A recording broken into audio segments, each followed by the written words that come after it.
آپ کا بچہ بہت ذہین ہے۔ دبلی پتلی سی ادیر عمر خاتون نے شایان سے سوال جواب پوچھنے کے بعد مسکراتے ہوئے وجدان سے کہا تھا۔ اس کے چہرے پر کسی باپ کی طرح ہی تفاخر کی چمک آئی تھی، لیکن پھر پرنسپل صاحبہ معذرت کرتے لہجے میں بولیں، لیکن ہم اسے ایڈمیشن نہیں دے سکتے۔ کیوں؟ مزمل نے بے ساختہ پوچھا۔ کیونکہ چند مہینوں میں اینول ایگزامز شروع ہو جائیں گے اور ایگزامز کے اتنے نزدیک ہم ایڈمیشن نہیں لیتے۔ یہ ہمارا رول ہے۔ مزمل بولا۔ آپ خود دیکھ چکی ہیں کہ شایان کتنا ذہین بچہ ہے۔ 2-3 مہینے میں تو وہ بہت آرام سے کورس کور کر لے گا۔ مجھے اس پر کوئی شک نہیں۔ انہوں نے مزمل کی طرف دیکھا اور کہا، لیکن اس کے باوجود میں مجبور ہوں۔ وجدان پریشانی سے گویا ہوا۔ اس طرح تو اس کا سال ضائع ہو جائے گا اور اگلے سال بھی اسے 4 کلاس دوبارہ ریپیٹ کرنی پڑے گی۔ آپ کو نہیں لگتا یہ ایک ذہین بچے کے ساتھ زیادتی ہے؟ سوری وجدان صاحب، لیکن اصول تو اصول ہوتے ہیں۔ انہوں نے کہا، لیکن میں یہ بھی چاہتی ہوں کہ شایان ہمارا اسٹوڈنٹ بنے اور آپ اپنے بیٹے کو ایڈمیشن اوپن ہونے کے بعد دوبارہ ہمارے پاس لے کر آئیں۔ اس کے لیے میں آپ کو ایک گولڈن آفر دینا چاہتی ہوں۔ وہ دونوں ہمتاً گوش ہوئے۔ آپ شایان کو 4 کلاس کے لیے نہیں بلکہ 5th اسٹینڈرڈ کے کورس کے لیے تیار کریں۔ پھر میں اسی کورس میں سے اس کا ٹیسٹ لوں گی اور اگر یہ کلیئر ہو گیا تو ہم اسے 6th اسٹینڈرڈ میں ایڈمیشن دیں گے۔ اسی طرح شایان کے ساتھ کوئی زیادتی نہیں ہوگی، بلکہ اسے 1 سال کا بونس ملے گا جو کہ وہ اپنی ذہانت کے مطابق ڈیزرو کرتا ہے۔ کہیے آپ کو یہ آفر قبول ہے؟ وہ دونوں سوچنے لگے۔ پھر مزمل نے شایان کی طرف دیکھا جو ان دونوں کے درمیان صوفے پر دبکا بیٹھا تھا اور سر اٹھا کر کبھی ایک تو کبھی دوسرے کا چہرہ دیکھ رہا تھا۔ کیا کہتے ہو بھتیجے؟ 5th اسٹینڈرڈ کا ٹیسٹ پاس کر لو گے؟ 100 آؤٹ آف 100 مارکس لوں گا تایا ابو، وہ جوش سے بولا تو مزمل مسکرا کر اس کے بال سہلاتے ہوئے وجدان کو دیکھنے لگا۔ ٹھیک ہے، ہمارے بیٹے کو آپ کی آفر پسند ہے، اس لیے انکار نہیں کر سکتے۔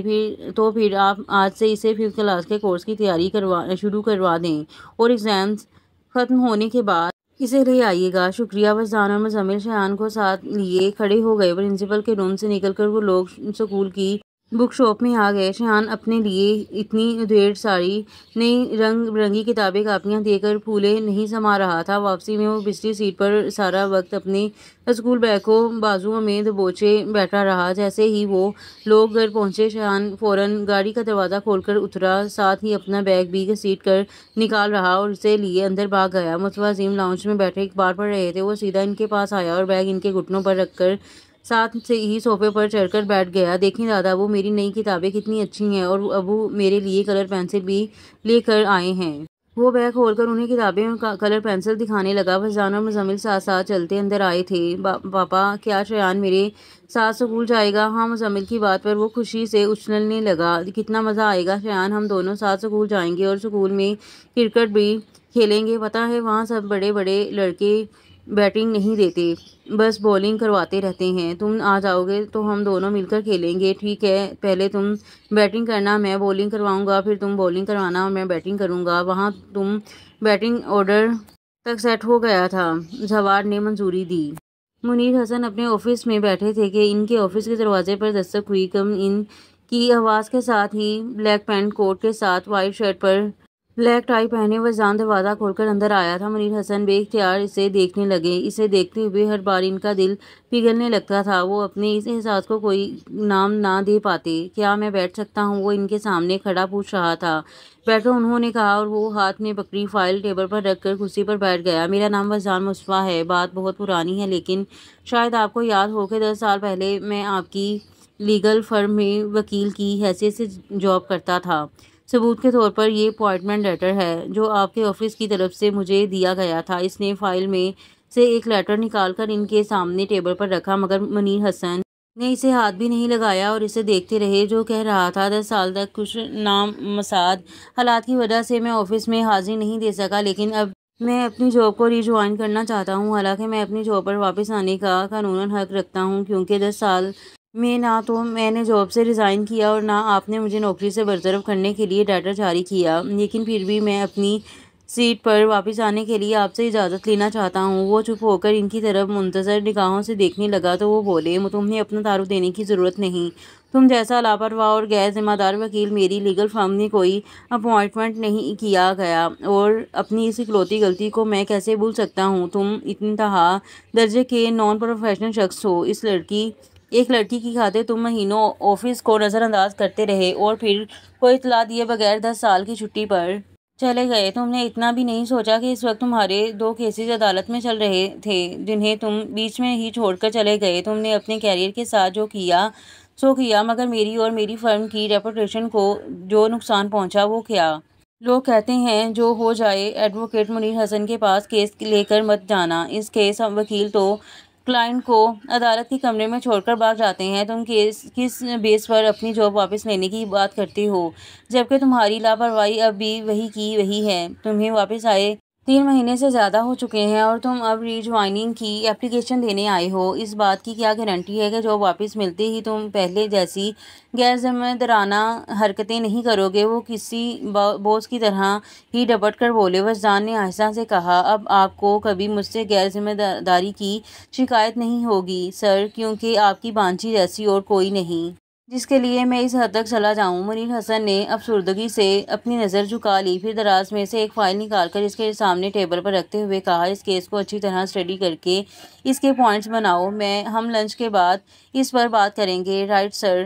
وہ فائل لے کر اٹھ گیا تو منیر حسن دیدے سے بولے، کیا ہو جاتا وجدان جو تم بتا دیتے؟ وجدان اپنا پاؤں نہیں اٹھا سکا، گردن موڑ کر ان سے بولا، کیا ہو جاتا جو میں بتا دیتا؟ منیر حسن بے بسی سے ہونٹ کاٹتے ہوئے بولے، شام کو گھر آ جاتا، افتخار بھائی تمہیں یاد کر رہے تھے، اور ہاں شایان کو بھی ساتھ لے کر آنا، بہت پیارا بچہ ہے۔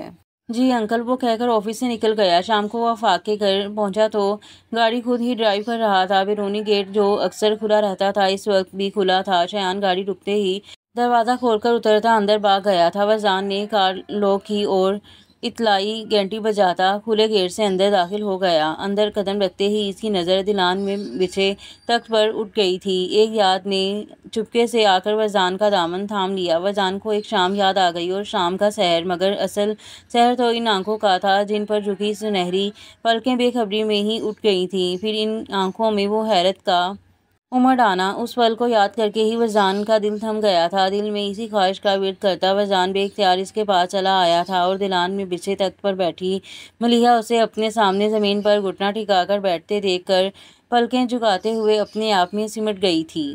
اسے سمٹتے دیکھ کر وجدان پر بے خودی سی طاری ہو گئی تھی، اور اسی بے خودی میں اس کے لبوں سے سرگوشی کی، مجھے یقین تو نہیں ہے مگر یہی سچ ہے، میں تیرے واسطے عمریں گزار سکتا ہوں۔ یہی نہیں کہ تجھے جیتنے کی خواہش ہے، میں تیرے واسطے خود کو بھی ہار سکتا ہوں۔ میں عمریں گزار آیا ہوں ملیحہ، میں خود کو ہار آیا ہوں۔ وجدان نے خالی تخت کو دیکھتے ہوئے سوچا۔ وہ رات بہت باری تھی، نیند آنا تو دور وجدان کی پلک بھی نہ جھپکی۔ وہ بے قرار سا لون میں ٹہلتا رہا، پھر تھک کر لون سے چھت تک جاتی سیڑھیوں پر جا بیٹھا اور دور خلا میں دیکھتے ہوئے کہنے لگا، اپنی مرضی تھی تو 10 سال میرا صبر آزمایا، آج میں چاہ رہا ہوں کہ آ جائیں تو آ کیوں نہیں جاتی؟ پھر دل کی جو حالت ہو گئی دیکھا جائے گا، کم از کم آنکھوں کو سکون مل جائے۔ بس ایک بار ملیحہ، بس ایک بار۔ آج پھر ٹوٹنے کی رات تھی۔ کیا جھگڑا سود خسارے کا، یہ کام نہیں بنجارے کا، سب سونا روپیہ لے جائے، سب دنیا دنیا لے جائے، تم ایک مجھے بتھیری ہو، ایک بار کہو تم میری ہو۔ اور وہ ٹوٹتا چلا گیا۔ یہ خواہش بھی تو آپ کی موت کے ساتھ نہیں مر سکتی، لگتا ہے میری موت کے ساتھ ہی ختم ہوگی۔ دونوں ہاتھوں سے چہرے کو ڈھکتے ہوئے وہ ہاتھوں کو بالوں میں سے گزار کر سر کے پیچھے لے گیا، پھر انگلیوں کو آپس میں پھنسا کر سیڑھیوں پر لیٹ گیا۔ آفاق اور سمیرہ اپنے دونوں بچوں کے ساتھ وجدان کے گھر کے لاؤنج میں آئے بیٹھے تھے۔ وجدان اور اسی کے امی ابو اس کے بھائی اور بھابھی کے ساتھ ہی لاؤنج میں موجود تھے۔ سبھی بچے وہیں آس پاس ہی قالین پر دائرہ بنائے بیٹھے اپنا گروپ الگ کیے ہوئے تھے، اور جب وجدان کو پتہ چلا وہ ارم کی شادی کا دعوت نامہ لے کر آئے ہیں تو وہ حیرت سے بولا، ارم تو اتنی بڑی ہو گئی؟ سمیرہ مسکرا دی، ہاں ہو گئی، تبھی تو اس کی شادی کر رہے ہیں۔